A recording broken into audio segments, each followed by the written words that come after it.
Elba Montiel y me corresponde dar inicio al desarrollo del laboratorio correspondiente a examen físico del oído y agudeza auditiva. Nosotros en este laboratorio explicaremos lo que son las estructuras externas del oído y también realizaremos lo que es la técnica de examen físico de oído y pruebas de agudeza auditiva. Vamos a iniciar hablando un poco acerca de lo que es la estructura del oído. Primeramente tenemos que el oído se divide en tres partes. Tenemos lo que es el oído externo, oído medio y oído interno. El oído externo consta de lo que es el pabellón auricular o pabellón de la oreja. También tenemos lo que es el canal auditivo externo y la membrana timpánica. En el oído medio encontramos lo que es la cavidad timpánica, las celdillas etmoidales y también tenemos lo que es la trompa de Eustaquio.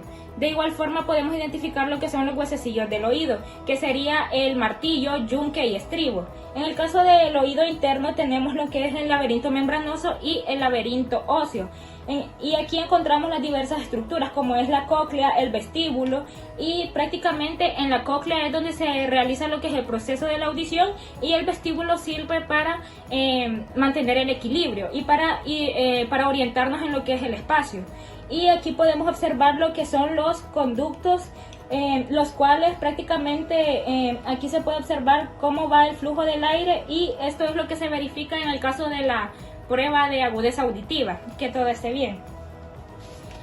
También esto es muy importante conocer lo que es la estructura del oído porque nosotros las identificaremos en lo que es el examen y hay unas recomendaciones previas que siempre hay que seguir a la hora de realizar el examen físico de oído. Primeramente, el lugar tiene que ser un lugar privado, tiene que haber poco ruido y también debe ser un lugar que tenga la capacidad de disminuir lo que es la luz, la iluminación, porque hay ciertas partes del examen en el cual vamos a ocupar que haya menos iluminación. También es importante tener todos los materiales necesarios para poder realizar el examen, ya que, por ejemplo, a la hora de realizar el examen físico de oído, a la hora de evaluarlo con lo que es el otoscopio, también tenemos que tomar en cuenta lo que son los materiales. Por ejemplo, el espéculo tiene que ser de acuerdo al tamaño del oído del paciente.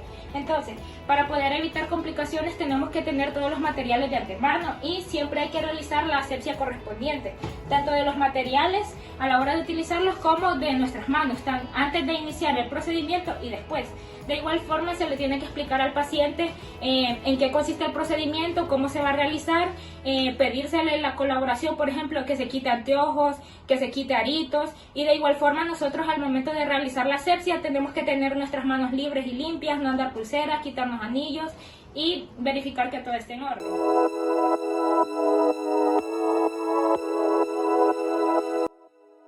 Bueno, ahora continuaremos con lo que es el examen físico del oído. Este se realizará solo en la parte externa. Como había mencionado en las recomendaciones, se le pide al paciente que se quite lo que son aritos y anteojos, por favor. Y procedemos a realizar lo que es la asepsis para empezar con lo que es la técnica. Primeramente vamos a iniciar con lo que es la inspección. Como bien saben, la inspección se basa simplemente en observar lo que es la estructura a examinar. En este caso tenemos lo que es el oído. Primeramente observamos lo que es la oreja. Con esto el objetivo es observar prácticamente lo que sería la coloración, el tamaño y que nos dé algún signo, alguna deformidad de que pueda haber algún problema. Por ejemplo, al realizar la inspección nosotros fácilmente podríamos identificar lo que es alguna inflamación por las características que esto presenta, que se va a observar la oreja enrojecida o se va a observar de un tamaño mayor al normal. También tenemos, por ejemplo, en una pericondritis, que sería una infección del cartílago de la oreja, también podría ser visible bastante de forma fácil por medio de la inspección. En la inspección también vamos a verificar lo que es la altura de la implantación de la oreja, que sea normal. Por lo general se verifica trazando una línea desde lo que es el ángulo externo del ojo hacia la implantación de la oreja. Entonces ahí podemos determinar que la oreja está implantada a una altura normal. Ahora procederemos a lo que es la palpación. En la palpación nosotros vamos a empezar a buscar lo que son alguna tumoración, alguna tumefacción o otra estructura normal. Primeramente nosotros vamos a tomar lo que es el cartílago de la oreja y lo vamos a extender hacia arriba y hacia abajo y posteriormente vamos a presionar con el dedo índice lo que es el trago de la oreja. Este caso prácticamente si al realizar esta técnica el paciente experimenta lo que es dolor en la parte posterior de la oreja, tenemos que sería un signo de trago positivo. Este signo da positivo en el caso de que haya una otitis media. También otra cosa que vamos a evaluar en lo que es la palpación es que vamos a presionar lo que es la apófisis mastoides, aquí a la altura, atrás de la oreja. Al presionar lo que es la apófisis mastoides y el paciente ha presentado dolor, tenemos que esto puede darse cuando hay una mastoiditis, que es una inflamación de la apófisis mastoides en lo que son las celdillas etmoidales, en las celdillas aéreas, perdón. Entonces, prácticamente esta mastoiditis se presenta posterior a una otitis media, es decir, que ya es una afección más grave que la otitis media que se podría presentar al inicio de la enfermedad.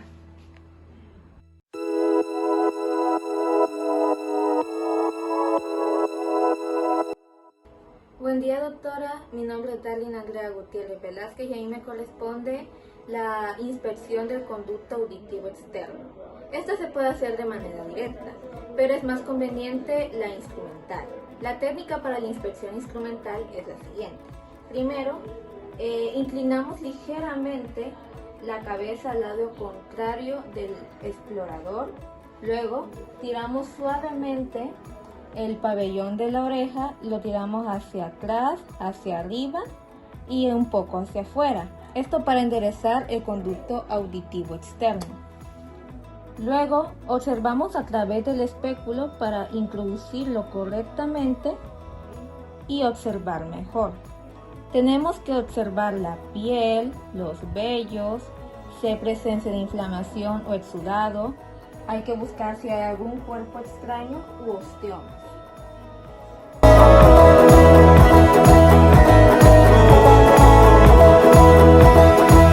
Mi nombre es Balmore Mauricio Enrique Regalado y me toca hablar acerca de lo que es la inspección instrumental. Continuando con el desarrollo de esta exposición, en este apartado hablaremos acerca de la inspección instrumental. Para ello siempre vamos a utilizar nuestra herramienta, que es algo muy importante, a través del otoscopio. Pero para tener una mejor orientación de lo que nosotros vamos a inspeccionar, tenemos que saber de que el tímpano se encuentra en una posición oblicua respecto al conducto auditivo. En respuesta a esto, como resultado a esta posición fisiológica normal, nosotros vamos a encontrar a la inspección a través del otoscopio que la membrana timpánica se encuentra en posición un poco inclinada. Ahora bien, para nosotros poder tener una mejor apreciación del oído y poder inspeccionar todas sus estructuras del tímpano, nosotros vamos a dividir lo que es el tímpano en 4 cuadrantes y a través de 2 líneas imaginarias. La primera de ellas es una línea vertical que pasa a través de lo que es la apófisis larga del martillo, como pueden observar acá, y otra línea que pasa verticalmente atravesando todo lo que es el tímpano, dándonos así como resultado 4 cuadrantes, los cuales son el cuadrante antero superior, el cuadrante antero inferior, el cuadrante postero superior y el cuadrante postero inferior. Cabe mencionar que este cuadrante, el superior inferior, siempre se va a encontrar lo que es un poco más distante de la exploración.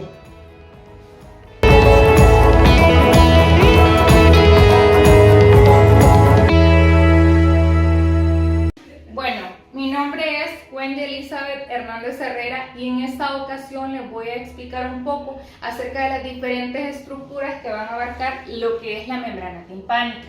Vamos a tener una escotadura timpánica, también vamos a tener a la porción flácida, que la podemos ver ubicada acá. También vamos a contar con lo que es una apófisis lateral del martillo. Otra cosa importante es el pliegue del martillo posterior. También, además del pliegue del martillo posterior, nosotros vamos a contar con lo que es el pliegue del martillo anterior.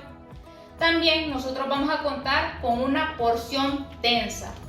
Al otro lado podemos observar lo que es la rama del yunque y vamos a poder también observar al estribo.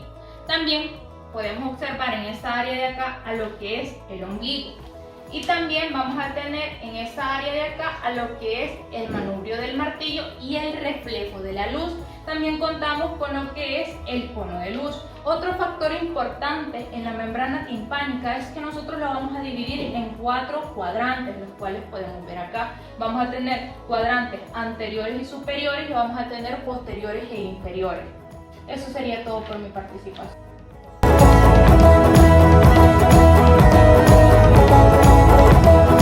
Mi nombre es Katy Isabel Gutiérrez Rodríguez y les voy a hablar acerca de la agudeza auditiva. Como ya les había explicado antes, vamos a pedirle al paciente que se siente y vamos a estar detrás de él, de 30 a 60 centímetros retirado de él. Vamos a utilizar sílabas, números con sílabas de igual acentuación, como sería 54 y 94. Vamos a empezar con el oído derecho.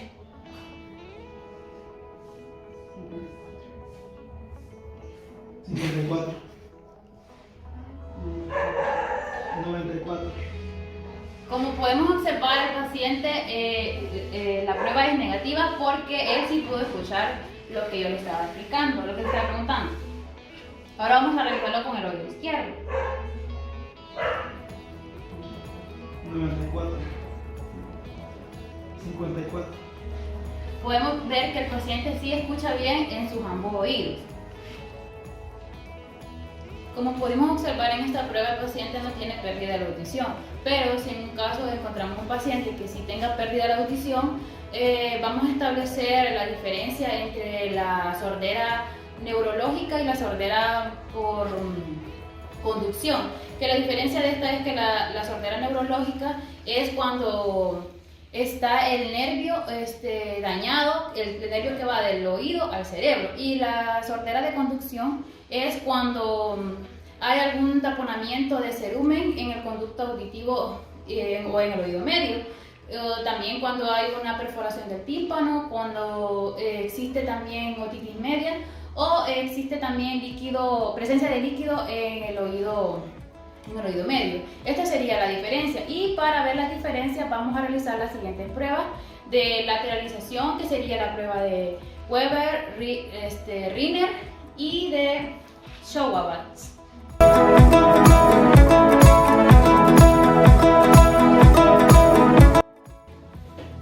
Mi nombre es Hernández Chávez Eduardo José y este día les voy a explicar sobre la prueba de Weber. Continuando con la agudeza auditiva, ahora les explicaré sobre la prueba de Weber, el que consiste en colocar el diapasón en la base de él de manera cuando está vibrando a la altura del vértice o el vértice de la cabeza, y normalmente el paciente va a percibir los sonidos ambiguamente en ambos lados, y si el paciente percibe el sonido lateralizado o en un lado es mayor, vamos a hacer la prueba o le vamos a colocar el instrumento donde él predomina el sonido. Ahí vamos a notar también tanto la intensidad como la fuerza del sonido. Resumiendo, la lateralización lo vamos a decir que es la conducción ósea va a ser mayor que la conducción aérea.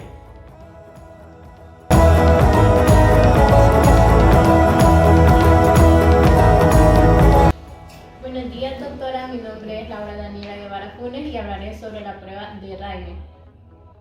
A continuación realizaremos lo que es la prueba de Rayleigh, que consiste en evaluar vamos a comparar lo que es la duración de la percepción de sonidos, tanto óseos como sonidos aerotimpánicos. Vamos a obtener con la utilización de un diapasón, a hacer que suene, colocarlo sobre la apófisis mastoidea del paciente, mediremos el tiempo y posteriormente colocaremos a la par para evaluar lo que es la percepción aerotimpánica.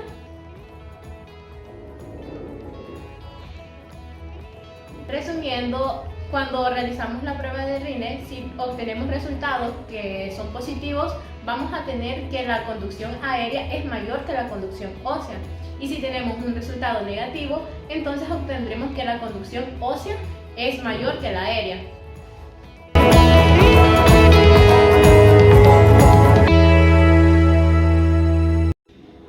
Mi nombre es Jonathan Josué Buendique Álvarez y voy a hablar sobre la prueba de Schwabach. Esta prueba estudia la conducción ósea en segundos y es necesario que el examinador sea normoyente porque esta prueba compara tanto la conducción auditiva del paciente como del examinador, por lo que se colocará el diapasón en la apófisis mastoides del paciente y luego se comparará también con la del examinador. En condiciones normales, el paciente debe de escuchar el mismo lapso de tiempo el sonido, al igual que el examinador. Se colocará el diapasón sobre la apófisis mastoides y se le pedirá al paciente que diga cuando ya deje de escuchar el sonido. Ya. Y se comprueba el examinador a ver si deja de escuchar o sigue escuchando el sonido. Si el paciente escucha el sonido por menos tiempo que el examinador, significa que la prueba de Shabbat es corta, y si lo escucha un lapso de tiempo más que el examinador, la prueba es alargada. Debe de, en condiciones normales, ser el mismo lapso de tiempo tanto del paciente como del examinador. Como mencionábamos, después de colocar el diapasón vibrante en la mastoide del paciente y él diga o indique que ya no escucha el sonido, se comprueba.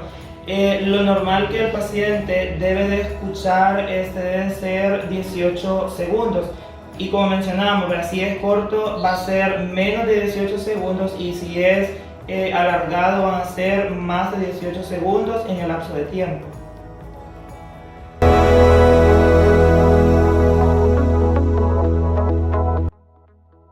Saludos doctora y compañero, mi nombre es Mario Miguel Hernández Guevara y yo les daré la interpretación de las pruebas del diapasón.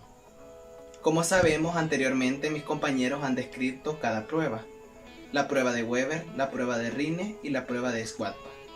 Tenemos los resultados esperados, la hipoacusia de conducción y la hipoacusia sensorial.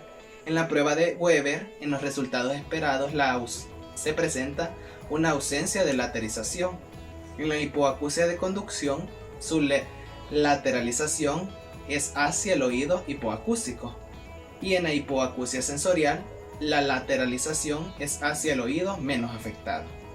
En la prueba de Rine, tenemos en los resultados esperados que el sonido se escucha durante más tiempo por conducción aérea que por conducción ósea, en una proporción de 2:1, y a esto le llamaremos Rine positivo. En la hipoacusia de conducción, el sonido se escucha durante más tiempo por conducción ósea que por aérea, el oído hipoacúsico. A esto le llamaremos Riner negativo. En la hipoacusia sensorial, el sonido se escucha más tiempo por conducción aérea que por ósea, en el oído afectado. Pero la proporción entre ambas vías es inferior al 2:1, y a esto le llamaremos Riner positivo. En la prueba de Schwatka, los resultados esperados, tenemos que lo normal es que el paciente y el examinador deben escuchar el sonido durante el mismo periodo de tiempo. Y en la hipoacusia de conducción se presenta cuando el paciente escucha el sonido durante más tiempo que el examinador, un rango de 18 segundos. A esto le llamaremos Schwatka alargado. En la hipoacusia sensorial es todo lo contrario. El paciente escucha el sonido por menos tiempo que el examinador, el rango de 18 segundos. A esto lo llamaremos Schwatka acortado.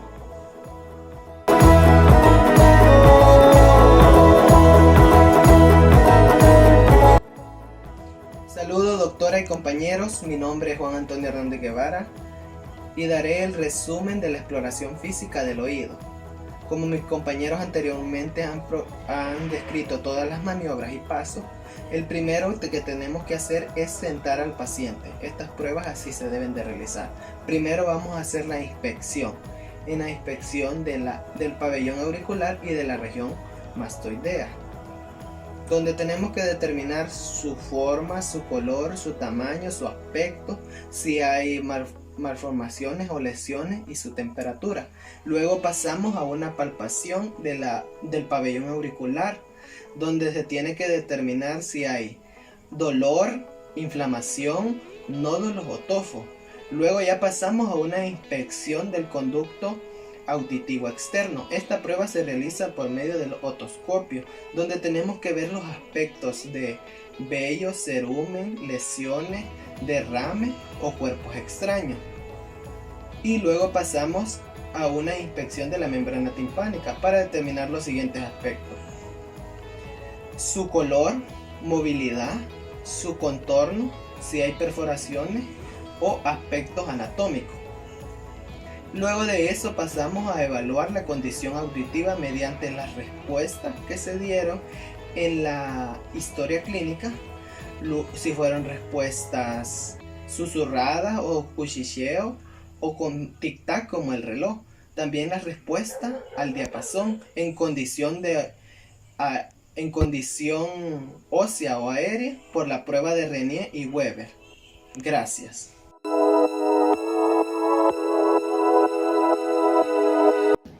Ahora les hablaré acerca de la segunda práctica que desarrollaremos en este laboratorio, correspondiente al examen físico de nariz y senos paranasales. En esta práctica lo que nosotros realizaremos es evaluar lo que son las características, tanto externas como internas de la nariz, y evaluar los senos paranasales de la misma forma. A la hora de realizar este examen físico hay diversas recomendaciones que nosotros debemos seguir, al igual que en cualquier examen. Entre estas tenemos, primeramente, hay que revisar lo que es todo el material y que sea el material correcto. Tenemos que tener la disponibilidad, por ejemplo, realizar la asepsia de todos los instrumentos a utilizar. Para esta evaluación podemos utilizar ya sea lo que es un otoscopio en el caso de los senos paranasales o un espéculo de Viena en caso de no haber otoscopio. También hay que realizar lo que es el retiro de todas las prendas que andemos en las manos. También pedirle al paciente que nos colabore a la hora de realizar la evaluación, explicarle en qué consiste el procedimiento, realizar lo que es la asepsia de nuestras manos. A la hora de explicar el procedimiento también hay que tomar en cuenta que hay que decirle al paciente que cuando se le va a realizar la evaluación de los senos paranasales, la habitación se tiene que oscurecer un poco, porque la técnica que se le aplicará será la técnica de transiluminación, que esta consiste en iluminar lo que es un órgano o parte del cuerpo para observar ya sea los vasos vasculares u otras estructuras. En este caso sería en los senos paranasales, lo cual se observará posteriormente en el desarrollo de la técnica. También al finalizar se le debe agradecer al paciente su colaboración a la hora y su disposición a la hora de realizar el examen. Y siempre hay que desechar al final ya sea los espéculos o todos los materiales que ya no se van a utilizar, o realizar la asepsia correspondiente para volver a usarlos con otro paciente.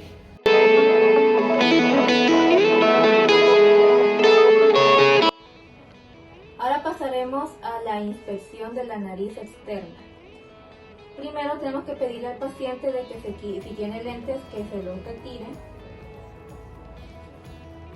Y primero tenemos que situar al paciente por delante del explorador.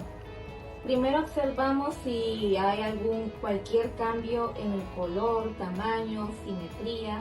Observamos el contorno liso del puente hacia la punta de la nariz. Observamos las narinas, si hay o no descargas.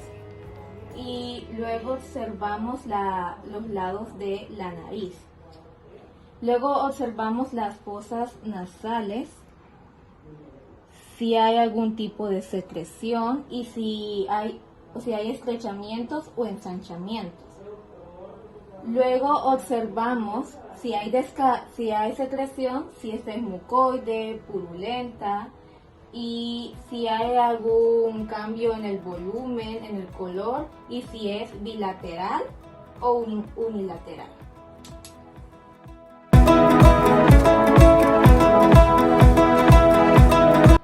A continuación vamos a realizar el examen físico interno de la nariz. Para esto vamos a utilizar el otoscopio con el espéculo más grande que podamos acomodar. Posteriormente vamos a inclinar levemente con nuestra mano izquierda la cabeza de nuestro paciente. Posteriormente vamos a introducir suavemente el espéculo en el vestíbulo de cada fosa nasal, evitando el contacto con el tabique nasal sensible. Nosotros tenemos que notar que vamos a colocar el mango del otoscopio a un lado para evitar el mentón del paciente y así mejorar la movilidad. Vamos a explorar en el tabique nasal la transluminación, es decir, vamos a dirigir la luz hacia el tabique y vamos a observar por la ventana contraria si hay algún tipo de perforación del tabique. Aparecerá una mancha de luz blanca brillante a través del mismo. Debemos recordar que el tabique intacto muestra un color rosa, brillante y suave. Vamos a inspeccionar también su forma a través del espéculo y vamos a describir la posición del tabique nasal. También tenemos que tratar de ver los cornetes inferior y medio y el tabique nasal y el paso estrecho que va a haber entre ambos. Y esto lo vamos a hacer dirigiendo el espéculo hacia atrás y luego hacia arriba lentamente y sutilmente. Es normal observar cierta asimetría de ambos lados y posteriormente a esto lo que vamos a hacer es repetir la operación del mismo lado. Todos los espéculos nasales usados deben ser desechados o limpiados y los vamos a desinfectar levemente.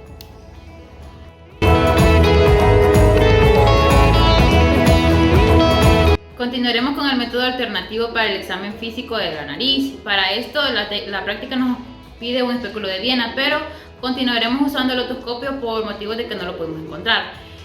Para realizar esta práctica tenemos que verificar que el otoscopio tenga buena luz y, como podemos observar, si la tiene. También vamos a pedirle al paciente que incline un poco su cabeza hacia atrás. Vamos a introducir el otoscopio con la luz encendida y el objetivo de esta práctica es observar el meato y los cornetes medios. Como podemos visualizar acá, están en buen estado. También el tabique nasal. Para sacarlo vamos a hacerlo de una forma cuidadosa. Ahora continuaré explicando los métodos alternativos del examen físico de la nariz interna, en el cual vamos a esperar el color, forma y la condición de esta tanto en las formas esperadas como en inesperadas. Ahora les voy a explicar sobre el color de la nariz, en el cual en la forma esperada vamos a esperar tanto las mucosas como los cornetes los vamos a observar de color rosado brillante y un color intenso, y en la forma inesperada vamos a verlo ya sea enrojecido o en un punto lo vamos a encontrar también localizado una inflamación de los cornetes, así como los vamos a encontrar ya sea de un color gris azulado o un rosa pálido. Ahora les explicaré de la forma tanto esperada como inesperada. En la forma esperada vamos a observar en el tabique nasal, lo vamos a observar de forma recta o bueno, casi recta, así haciéndose más grueso en la parte de adelante como en la de atrás, y vamos a observar tanto los cornetes inferiores como los medios. Y en la forma inesperada vamos a observar, como vemos en la imagen, podría ser desviación del tabique nasal, así como alguna malformación en las fosas nasales. Y por último vamos a explicar las condiciones, tanto las esperadas como inesperadas, que en la esperada lo vamos a observar una película de mucosa o secreción transparente dentro de las cavidades. También vamos a observar pelo dentro del vestíbulo de la nariz, que se van a hacer para darle protección por agentes que pueden ingresar en ella, y también vamos a observar que los cornetes van a estar firmes. Y por último, la forma inesperada de esta los podemos encontrar como secreciones hemorrágicas. Los cornetes van a estar hinchados, pueden estar hinchados, así como pólipos en las fosas nasales, y también podemos encontrar en algunas veces el tabique perforado.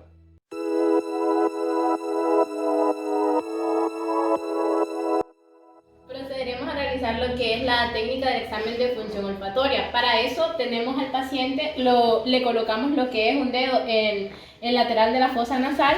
Le pedimos que inspire y expire con boca cerrada. Posteriormente repetimos el mismo proceso con la otra fosa nasal. Como notamos, la respiración es silenciosa, suave a través del orificio abierto. Bien, hoy vamos a hacer lo que es la evaluación de la función olfatoria. Primero le vamos a explicar al paciente de qué se trata y le vamos a decir que le vamos a presentar ciertos olores que él tiene que identificar para poder evaluarlo.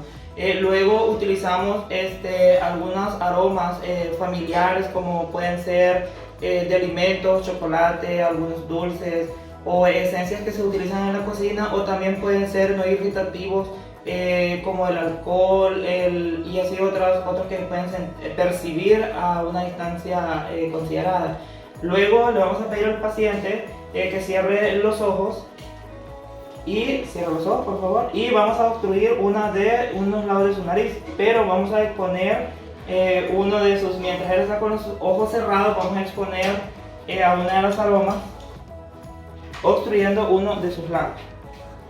Preguntamos si percibe un olor. ¿Percibe un olor? Sí. ¿A qué huele? A vainilla. Muy bien. Y vamos a repetir eso de ambos lados. Y luego podemos utilizar otro vial para poder seguir con la prueba mientras ella se mantenga con los ojos cerrados. Preguntamos, ¿siente un aroma? Sí. ¿A qué huele? Alcohol.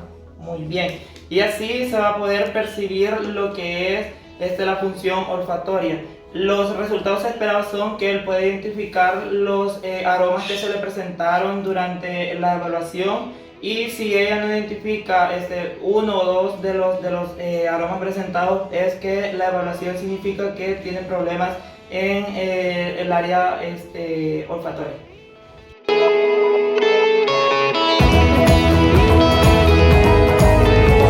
Continuando con el laboratorio, me corresponde desarrollar la técnica del examen de los senos paranasales. Iniciamos con la inspección en los senos frontales y en los senos maxilares para observar si posee una inflamación.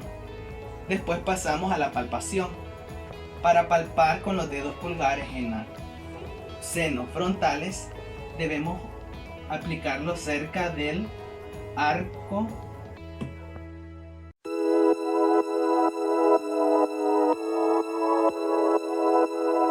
Continuando con el laboratorio, desarrollo la transluminación de los senos paranasales.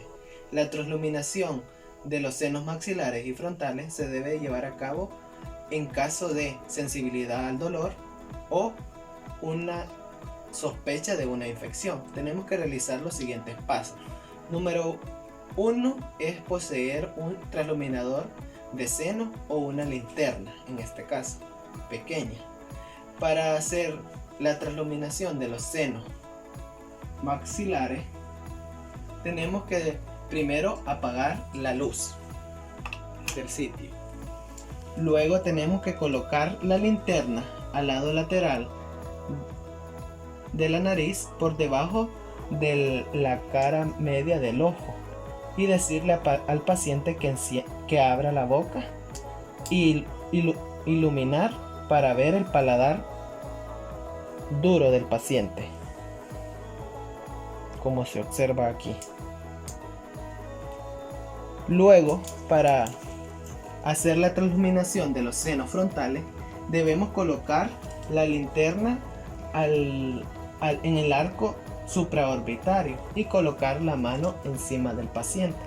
Encenderemos la linterna y se debe observar una luz tenue o roja inmediatamente por encima de la ceja. Tenemos que saber que estos hallazgos varían por el desarrollo de los senos paranasales.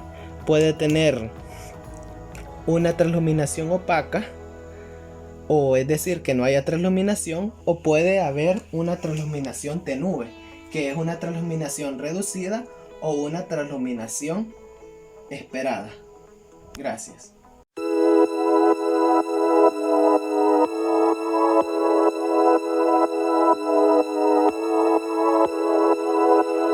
Ahora les hablaré de la tercera práctica que desarrollaremos en este laboratorio, correspondiente al examen de garganta y boca.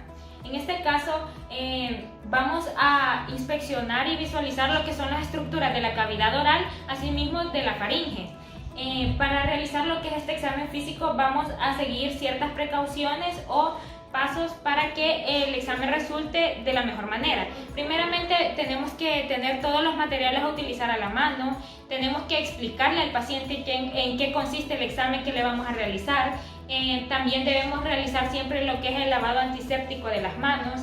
Debemos ubicar al paciente en un lugar con una buena iluminación, en el cual se sienta cómodo, relajado, y también que pueda estar ya sea sentado o de pie, de acuerdo al examen que vayamos a realizar. También hay que pedirle al paciente que se limpie los labios a la hora de, por ejemplo, si es mujer, que se quite el maquillaje, y también que retire cualquier objeto, ya sea prótesis dental o alguna goma de mascar o algo que esté comiendo, o también un piercing, si es el caso. El examinador también, a la hora de realizar el examen, tiene que estar sentado frente al paciente o de pie para poder visualizar bien las estructuras. Y de esta forma, el examen tanto de lo que es las estructuras de la boca como de la garganta, poder visualizarlas de forma correcta. Ahora vamos a realizar lo que es el examen de inspección y observar lo que es la movilidad del maxilar inferior para evaluar lo que es la cavidad oral. Primeramente vamos a pedir al paciente que abra y cierre la mandíbula. Y de esta forma vamos a observar lo que es la movilidad del maxilar inferior. También podemos observar lo que es el alineamiento dental. Y de igual forma en esta inspección vamos a percibir lo que es el aliento del paciente, ya que en muchas ocasiones esto es un signo de diagnóstico. Por ejemplo, el tipo de aliento puede ser un aliento urinoso en el caso de uremia, un aliento con olor afrutado en el caso de los pacientes diabéticos en una cetoacidosis. También tenemos lo que es un aliento a materia vegetal o animal en descomposición en caso de abscesos o en caso de absceso pulmonar, y así de diferentes, dependiendo del tipo de aliento, podemos utilizarlo como un signo de diagnóstico. Esto es muy útil en la parte de la inspección. Ahora pasaremos a examinar la superficie interna del labio inferior. Para esto el paciente tiene que tener la boca relajada y le vamos a pedir de que la abra un poco. Luego con el baja lengua vamos a tirar del labio inferior y vamos a observar el color, la textura, la hidratación, vamos a observar la hendidura entre los labios y las encías. Luego tenemos que observar en la encía inferior si hay presencia de inflamación o si hay manchas de Fordyce. Luego de la misma manera vamos a tirar del labio superior y vamos a observar también si hay presencia de inflamación y también si hay manchas de Fordyce en las encías superiores. Continuando con el desarrollo de nuestro laboratorio, vamos ahora a examinar lo que es la porción de los laterales de los dientes, encías y lo que es los carrillos. Para ello nosotros vamos a utilizar siempre nuestra lámpara de mano y lo que es una paleta. Para ello vamos a pedir al paciente que cierre los dientes y separe lo que es los labios. Esto nos va a poder permitir observar lo que es una oclusión de los dientes, y esta maniobra también nos va a permitir explorar lo que es la condición normal de lo que es el séptimo par craneal, que es el nervio facial, en busca de signos de algún tipo de oclusión. Como para ello entonces pedimos al paciente que cierre los dientes, que separe los labios. Ahí podemos observarlo. Y también pedimos al paciente que abra la boca. Se pide al paciente que nuevamente vuelva a abrir la boca. Ya una vez abierta, inspeccionamos la pared lateral derecha o lo que es el carrillo derecho, retrayendo el labio con un baja lengua, el cual se sostiene con los 3 primeros dedos en forma de pinza de la mano izquierda, y con la mano derecha dominante pues se sostiene lo que es la lámpara de bolsillo encendida y dirigiendo la luz hacia el carrillo derecho. Asimismo nosotros vamos a inspeccionar lo que es la mucosa bucal. Tenemos que ver el aspecto de esta. Debe ser color rojo rosado, suave y húmeda. Debemos buscar la desembocadura del conducto de esteno y buscar la línea de mordida. Asimismo hacemos estos pasos en lo que es el carrillo izquierdo, o lo que sería la pared lateral izquierda de lo que es la boca. Asimismo observamos cada uno de los dientes y al mismo tiempo todo lo que es la dentadura. Inspeccionamos y contamos los dientes, observando si hay algún tipo de desgaste, si hay algún tipo de caries, si falta alguna pieza dental o si hay alguna anomalía que no es característica de esta región. El color, pues pueden haber manchas, por lo que es en pacientes que son fumadores o que toman café o té. A continuación vamos a realizar la técnica de exploración de la lengua. Para esto vamos a pedir al paciente que abra la boca y que realice movimientos hacia arriba, hacia los lados de la lengua. Por favor, pueda abrir su boca y haga movimientos. Ahora, esto lo vamos a realizar con el objetivo de examinar cualquier signo como lo es el temblor, los movimientos anormales o también algún tipo de desviación. Ahora bien, puede sacar su lengua de nuevo. También nosotros tenemos que observar la cara dorsal de la lengua. ¿Por qué vamos a observar esto? La cara dorsal de la lengua tiene lo que son las papilas filiformes. Estas lo que le dan es su textura lisa, por decirlo así. Ahora bien, también vamos a observar en la lengua lo que son unas manchitas rojas que las podemos encontrar en los lados de la lengua y en la punta de la lengua. Estas son las papilas fungiformes. También en la lengua lo que vamos a observar son las papilas calciformes. Estas las vamos a poder encontrar en la cara posterior de la lengua y vamos a ver que estas van en forma de V. También en la lengua vamos a tener que observar cualquier tipo de ulceración. También tenemos que evaluar la relación que va a haber entre el tamaño de la lengua y el tamaño de la cavidad bucal. Otro factor importante es inspeccionar los lados y la base de la lengua. Otra cosa importante es que en este sitio es más probable que se originen padecimientos malignos en lo que es la porción superior de la lengua. Otra cosa importante es que en forma normal la superficie interna suele ser lisa, pero también nosotros vamos a buscar la presencia de placas, ya sea blancas o placas rojizas, y que estas puedan indicar o sean un signo de lo que es la irritación, ya sea crónica o algún tipo de lesión. También en ocasiones nosotros vamos a tener que observar lo que son las venas dilatadas, y eso sobre todo se da en las personas de edad avanzada. Siguiendo con la exploración de la cavidad oral, ahora vamos a desarrollar la exploración del piso de la boca, en el cual vamos a decir al paciente que incline un poco la cabeza hacia atrás y abriendo la boca. Ahora, iluminando, vamos a observar y pidiéndole al paciente que eleve la lengua. Así vamos a observar la superficie ventral de la lengua.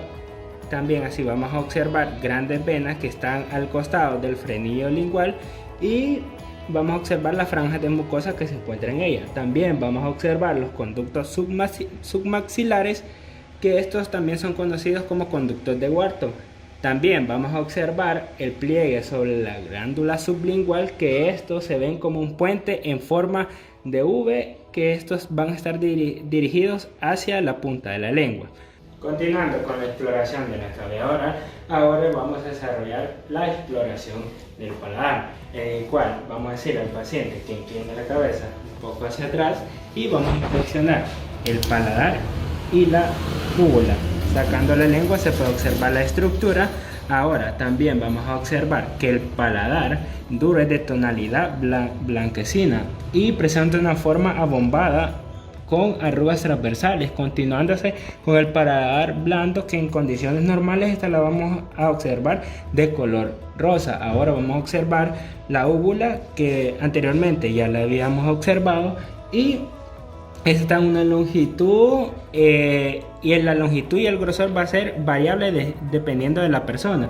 Ahora bien, vamos a decirle al paciente que haga A, o también le podemos ayudar con un baja lengua para observar la úvula, y cuando diga A, se va a mover hacia arriba, y este es un reflejo del décimo par craneal. Y por último vamos a buscar si hay algún torus palatino, que estos se presentan al costado superior de la mandíbula o en medio de la mandíbula, por decirlo así.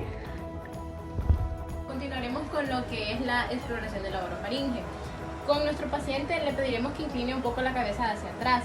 Le pediremos que diga A y observaremos cómo se deprime la lengua, observando todas las estructuras. Podemos ver cómo se aprecia la úvula y no necesitamos el uso de baja lengua. Pediremos al paciente que incline nuevamente su cabeza hacia atrás. Vamos a pedirle que diga A y que saque su lengua.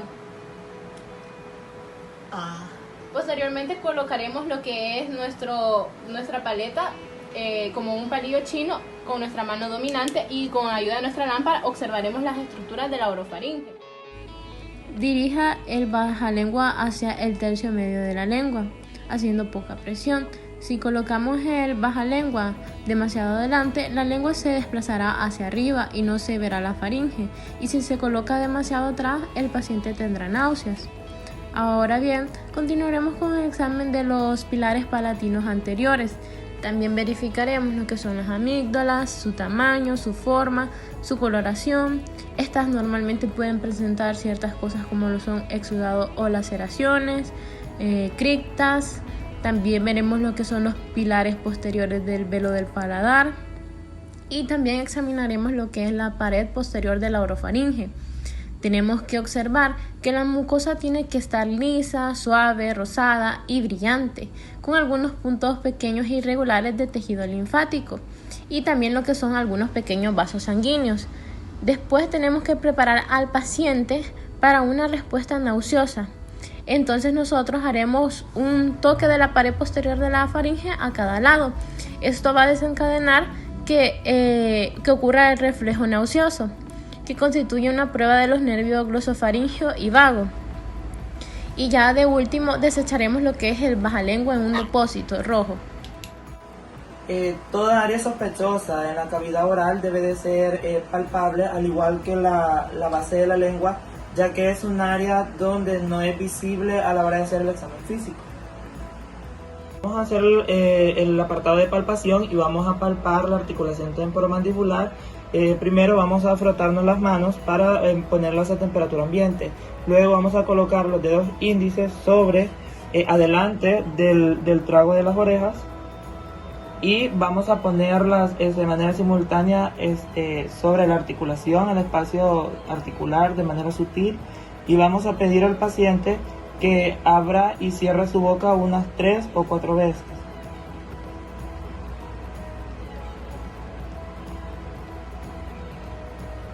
Eso lo vamos a hacer para buscar hipersensibilidad, crepitación o asimetría de movimientos.